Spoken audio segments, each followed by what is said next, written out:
we're excited as a group to involve them.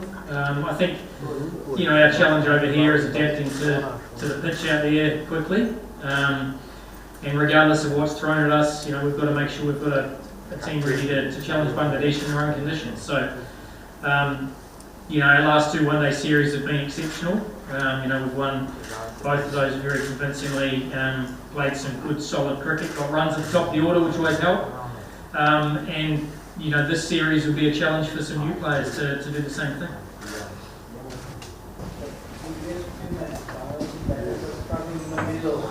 Do you feel your speed has to pull it off and make Bangladesh better, more uncomfortable?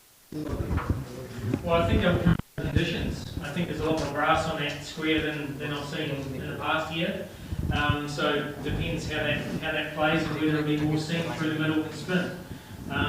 We certainly think we've got some good enough spinners through the middle. If there's anything on offer that we can squeeze, and we can certainly create some wicket-taking opportunities, but that'll be very much pitch dependent. Last year you played here against and lower cases 2-1, and this is the new series and this is the one-day game also. Do you think you will beat Bangladesh? You can beat Bangladesh tomorrow? Oh, look, of course we can, but we also respect Bangladesh in their own conditions particularly. And once again, as I said, these conditions here will be very different than what we saw in that T20 series, where it was a pretty inconsistent bounce and it was a pretty average surface. It certainly looks a lot better than that now, and I think both sides will be challenged with the ball as much as they will with the bat. Bangladesh, have been playing a lot more 50-over cricket in recent times, so we know we're going to have to, make that adjustment really quickly to the longer format.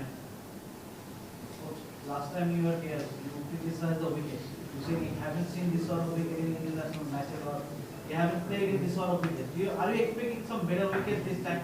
Without doubt, yeah. I mean, it certainly looks far better pitch and better coverage than it has been. I mean, I think, unfortunately, the pitch here, hasn't been great for a while. But I think, we saw even in the BPL, the pitches here were much better. Looks like there's a lot more grass cover, a lot more of a genuine contest between bat and ball. And I think both sides will benefit from that. Both sides want to play on good cricket wickets and be challenged. So it certainly is looking that way at this stage. Yes. Coach, you're showing respect to Bangladesh team, and you were telling that there will be much more pressure or challenges in this condition. But you took 6 debutants in this squad, and what's the reason behind this, and any specific reason to drop Bابur?